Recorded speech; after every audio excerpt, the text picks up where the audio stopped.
Quels sont les rapports qu'entretient la sociologie avec les autres disciplines? On va essayer de répondre à cette question de manière quelquefois superficielle et limitée, puisqu'entre autres c'est une question véritablement profonde et on ne peut pas se permettre d'examiner ces rapports avec toutes les disciplines. Pour commencer, je vous rappelle que les sciences sociales ont un esprit constructiviste.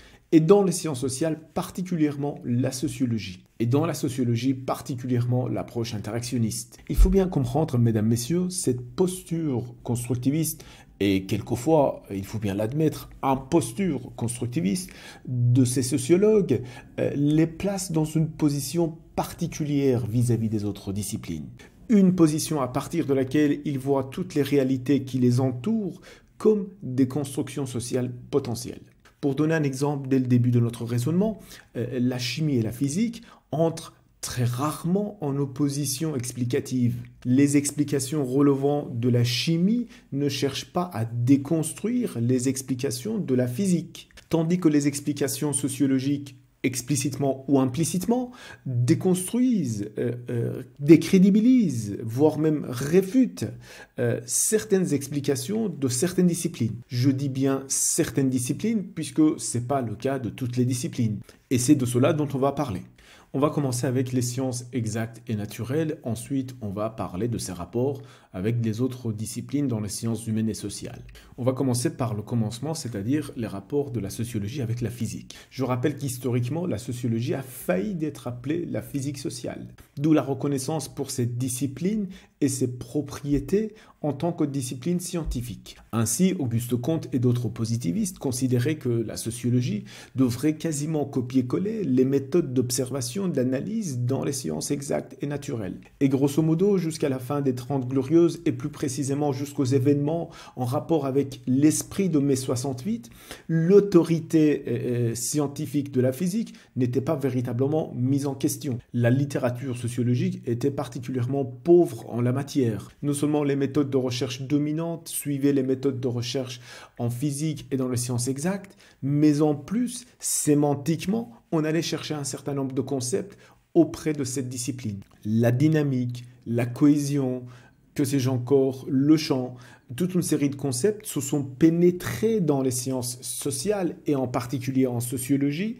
par cette voie-là. Avec cet esprit d'interdit d'interdire des constructivistes, les sociologues commencent à entrer dans les laboratoires des sciences exactes, des sciences de la nature. La littérature sociologique s'enrichit de plus en plus d'un certain nombre d'analyses qui déconstruisent l'autorité des sciences exactes et naturelles. Et c'est ainsi que nous arrivons à l'affaire Sokal. Alors je ne vais pas aller dans le détail pour décrire cette affaire, je vous invite à lire là-dessus, ou voire même à regarder un contenu dont je mettrai un lien en ligne. En résumé, un certain nombre de physiciens, notamment Alain Sokal, physicien américain, et Jean Bricmont, physicien belge, entre guillemets, ridiculisent un esprit sociologiste, dogmatique, dans sa manière de tout sociologiser, de tout considérer comme une construction sociale. C'est vrai que la sociologie permet dans une certaine mesure une prise de conscience des physiciens pour comprendre pourquoi rien ne va plus en physique et comment les rapports de force politiques influencent les orientations de recherche dans la physique. C'est pourquoi un certain nombre de physiciens nous proposent qu'il faut combattre la sociologie. Une petite remarque concernant cette considération, entre guillemets, il faut combattre la sociologie de Lee Smolin, un physicien américain. On ne considère pas qu'il faut combattre la sociologie en tant que discipline, non. On sous-entend par là qu'il faut combattre les rapports de force politique qui perturbent la recherche scientifique au sein de la communauté scientifique des physiciens. Bref, mesdames, messieurs, ce qu'il faut comprendre, c'est que de manière caricaturale, dans les années 30, des individus considéraient qu'il fallait devenir physicien pour dominer le monde. Il y avait un véritable engouement pour la physique, un engouement qui s'est estompé au fur et à mesure au profit des sciences sociales, particulièrement dans les années 70. Les rapports qu'entretient la sociologie avec les sciences exactes et naturelles ne sont pas propres uniquement à la sociologie. De manière générale, à partir des années 70, Toute autorité est remise en question. Non seulement l'autorité patronale, non seulement l'autorité parentale, non seulement l'autorité professorale, mais également l'autorité scientifique. On peut encore convoquer l'offensive des sociologues dans les années 70, en Italie, aux États-Unis, un peu partout dans le monde, contre l'institution psychiatrique, ce qui a donné naissance au mouvement de l'antipsychiatrie. Comprenez, mesdames et messieurs, que malgré cet engouement pour la sociologie des sciences qui cherche à déconstruire le discours de l'autorité scientifique, malgré cet engouement antipsychiatrique, les sociologues continuent encore et toujours à aller chercher un certain nombre de notions dans ces disciplines. Donc, la relation de confiance particulièrement présente dans la première moitié du XXe siècle entre la sociologie et les autres disciplines scientifiques, des sciences exactes et naturelles, s'est petit à petit transformée en une relation d'animosité et de méfiance ou de jalousie. Comme si dans une logique de rivalité mimétique, la sociologie qui cherchait le statut scientifique des sciences exactes et naturelles s'est mise en opposition, en rivalité avec ces disciplines. Comprenez, mesdames, messieurs, que je ne suis pas en train de dire que la sociologie a eu raison ou elle a eu tort. Mais les choses se sont déroulées ainsi. Alors, entre autres, je fais également remarquer qu'il est très rare de voir un cours de sociologie dans le programme d'études des médecins. Certes, il existe des cours de sociologie et anthropologie chez les infirmiers, mais dans le champ des professions médicales, auprès des dominants, à savoir les médecins, vous n'avez très rarement des cours d'histoire et de sociologie de la santé. Enfin, on a d'autres chats à fouetter, disons les choses comme ça. Alors, on va un peu discuter des rapports de la sociologie avec les autres disciplines dans les sciences humaines et sociales. Je vais dans un premier temps citer quelques disciplines avec lesquelles la sociologie entretient quelquefois des rapports conflictuels et citer d'autres disciplines avec lesquelles la sociologie n'a pas historiquement un rapport conflictuel. On va commencer avec l'économie.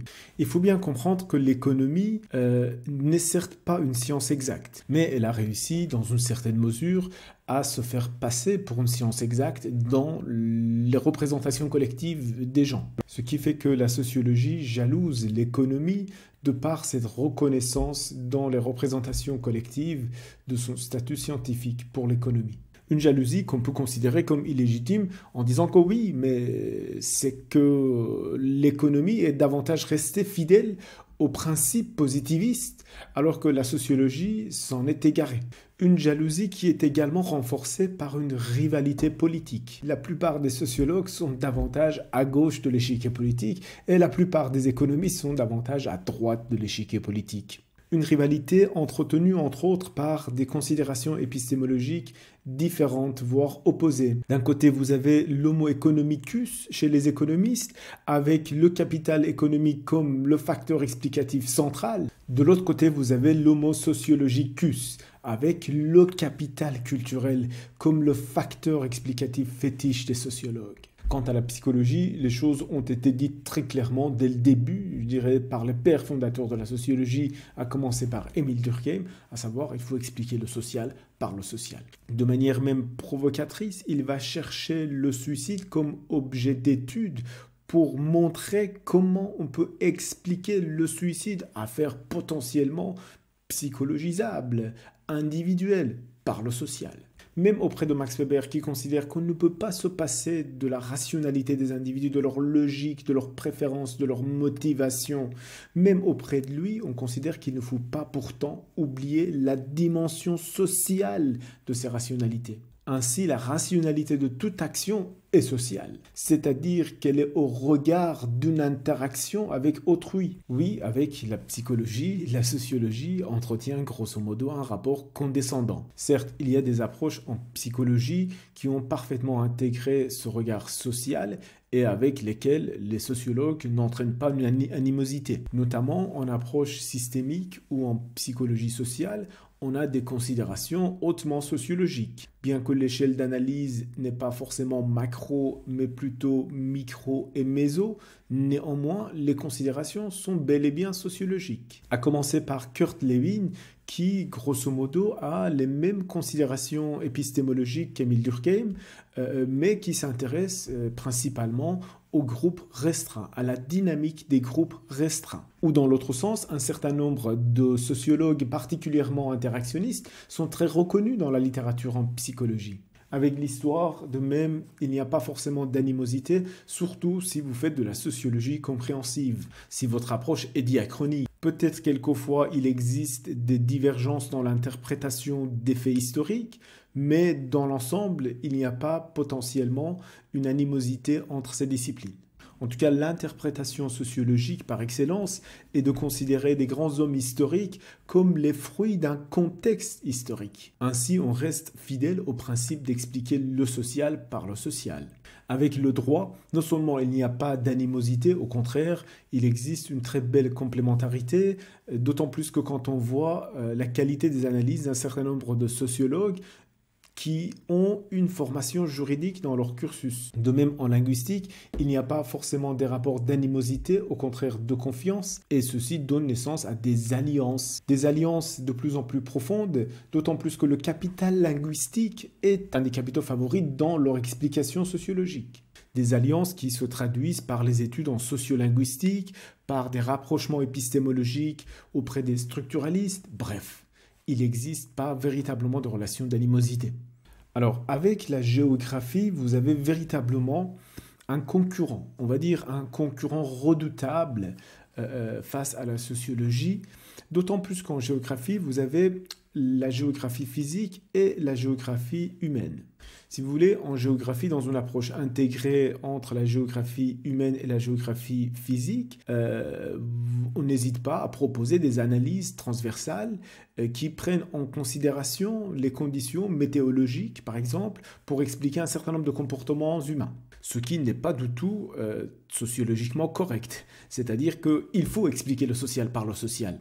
Donc, pas de rapport d'animosité avec la sociologie et la géographie pour autant qu'on fasse uniquement de la géographie humaine. Et si vous voulez, la géographie humaine est en parfaite concordance avec les considérations épistémologiques durkheimiennes. Alors avec l'anthropologie, disons les choses clairement, la distinction entre l'anthropologie et la sociologie est de moins en moins évidente, sachant que dans le temps, les sciences sociales se sont réparties l'étude des sociétés à tradition orale pour les anthropologues et l'étude des sociétés modernes pour les sociologues. D'un côté avec des études plutôt qualitatives et de l'autre côté avec des études plutôt quantitatives.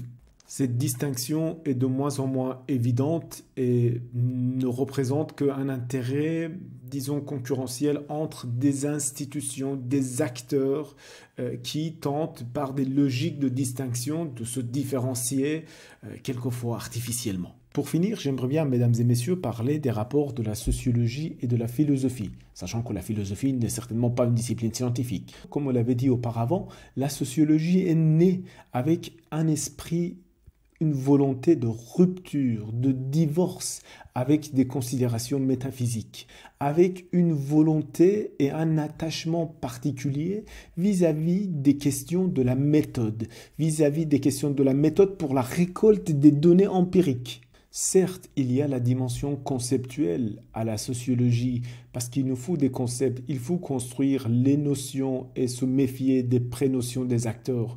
Néanmoins, la récolte des données empiriques avec le respect de l'art méthodologique est une préoccupation très importante. Ce qui distingue le sociologue du philosophe, c'est particulièrement son attachement pour ces données empiriques et sa préoccupation constante dans la récolte de ces données, dans le respect méthodologique de la récolte des données pour ces données empiriques. Les préoccupations conceptuelles sont certes légitimes, mais elles ne doivent pas combler l'esprit des sociologues au détriment des données empiriques. Attention, je ne suis pas en train de critiquer l'intérêt que les sociologues pourraient avoir pour la philosophie des sciences, pour une épistémologie qu'il faut absolument bien connaître. Mais je suis en train de critiquer un certain nombre de sociologues qui, quand on les écoute, on a l'impression qu'ils discutent davantage des concepts que des données empiriques. Bref, je reviendrai là-dessus dans une leçon sur ce que c'est la sociologie spontanée